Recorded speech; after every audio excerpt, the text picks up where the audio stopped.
बिस्मिल्लाहिर्रहमानिर्रहीम अल्हम्दुलिल्लाह वस्सलातु वस्सलामु अला रसूलिल्लाह अम्मा बाद। रमज़ान में रोज़े रखने की फ़जीलत और उसकी अहमियत क्या है, इस हवाले से कुरान और सुन्नत में हमारी क्या रहनुमाई हुई है, तो आइए जानते हैं। अल्लाह रब्बुल इज़्ज़त ने इरशाद फरमाया, कुतिबा अलैकुमुस्सियाम कमा कुतिबा अलल लज़ीना मिन क़ब्लिकुम लअल्लकुम तत्तक़ून। जैसा कि मैंने आयत को 3 हिस्सों में तकसीम करके पढ़ा है, वैसे ही अल्लाह ने इसकी 3 अहमियतें बताई हैं, फजीलतें बताई हैं। सबसे पहले तो फरमाया रोज़े तुम पर फ़र्ज़ हैं, ये इसकी अहमियत है कि अल्लाह ने हम पर लाज़िम किए हैं, फ़र्ज़ किए हैं। दूसरी फरमाया ये सिर्फ़ तुम ही पर फ़र्ज़ नहीं थे, बल्कि तुमसे पहले उम्मतों पर भी ये रोज़े फ़र्ज़ किए गए थे। और तीसरे नंबर पर जो कि रोज़ा रखने का मकसद भी है, फरमाया लअल्लकुम तत्तक़ून, ये इसलिए फ़र्ज़ किए गए हैं ताकि तुम परहेज़गार बन जाओ। जैसे कि कोई शख्स रोज़ादार हो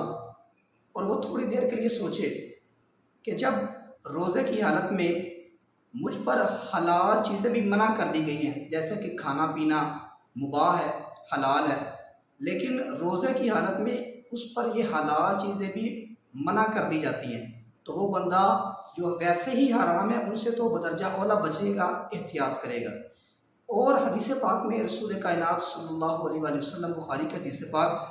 नबी अकरम सल्लल्लाहु अलैहि वसल्लम इरशाद फरमाया कि रोज़ा एक ढाल है,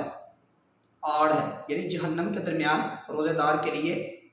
ढाल बन जाएगी, आड़ होगा। और दूसरे नंबर पर फरमाया अल्लाह कसम इरशाद फरमा के फरमाया, उस ज़ात की कसम जिसके कब्ज़े में मैं मोहम्मद की जान है, कि अगर ये जो रोज़ादार रोज़ा रखता है उसके मुंह की स्मेल जो है रोज़े की वजह से, वो अल्लाह के नज़दीक कस्तूरी की खुशबू से बढ़कर पसंदीदा है, ज़्यादा अच्छी है। और रसूल कायनात सल्लल्लाहु अलैहि वसल्लम आपने फरमाया, अल्लाह फरमाता है अस्सियामु ली, कि रोज़े मेरे लिए हैं। हालांकि और इबादतें भी, ये इसकी खसूसियत है, और इबादतें भी अल्लाह ही के लिए होती हैं, लेकिन ख़ास कर अल्लाह ने रोज़े को अपनी तरफ निस्बत की, बंदों की ऐसी इबादत है जो अल्लाह ने अपनी तरफ मंसूब की। फरमाया रोज़े मेरे लिए हैं और मैं ही उसकी जज़ा दूँगा। और इसी तरह सहीह इब्न खुज़ैमा की हदीस पाक, जिसमें नबी अकरम सल्लल्लाहु अलैहि वसल्लम ने इरशाद फरमाया कि लोग अगर जान लें कि अल्लाह ने रमज़ान में बंदों पर क्या क्या नवाज़िशें की हैं, अगर लोगों को पता चल जाए तो लोग में से मेरी उम्मत ये ख्वाहिश करेगी काश कि पूरा साल ही रमज़ान रहे। इसी तरह रसूल कायनात सल्लल्लाहु अलैहि वसल्लम ने सहीह इब्न खुज़ैमा की रिवायत, रसूल करीम सल्लल्लाहु अलैहि वसल्लम आपके मामूलात में से एक मामूल नकल हुआ, जिसमें फरमाया कि रसूल कायनात सल्लल्लाहु अलैहि वसल्लम रमज़ान शुरू होने से एक दिन पहले, यानी शबान की आखिरी तारीख को, लोगों को मुतवज्जे करके फरमाया करते थे, लोगों तुम्हारे पास एक ऐसा महीना मेहमान बनकर आने वाला है जो अल्लाह की तरफ से तुम्हारे पास रहमत बनकर आने वाला है, और जिसके पहले अशरे, दूसरा अशरा, तीसरा अशरा सारे का सारा कोई मग़फ़रत वाला, कोई रहमत वाला है, कोई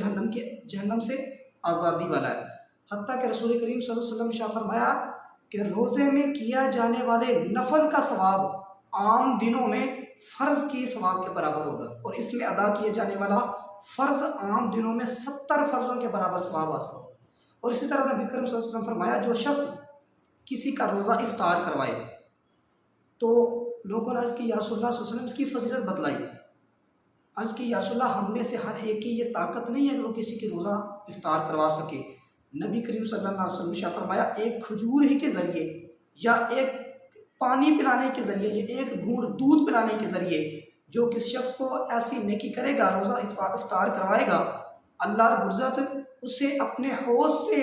जाम अता फरमाएगा। और जो एक दफ़ा अल्लाह के हौज़ से जाम अता पी ले, दोबारा उसे कभी भी प्यास नहीं लगेगी। ये रसूल करीम सल्लल्लाहु अलैहि वसल्लम के रोज़े में रोज़ा रखने की फजीलत और अहमियत को उजागर करती है। अल्लाह की बारगाह में दुआ है, अल्लाह रब्बुल इज़्ज़त सबको रोज़े जो हम पर फ़र्ज़ किए गए हैं, जो इस्तिताअत रखते हैं रोज़े की, उन्हें रोज़ा रखने की तौफ़ीक़ नसीब फरमाए, और जो रोज़ा नहीं रख सकते उनके मुतालिक जो अल्लाह ने अहकाम नाज़िल फरमाए हैं फ़िदिये की सूरत में, अल्लाह रब्बुल इज़्ज़त उन्हें ये तौफ़ीक़ नसीब फरमाए कि वो फ़िदिया अदा करें। आमीन सुम्मा आमीन।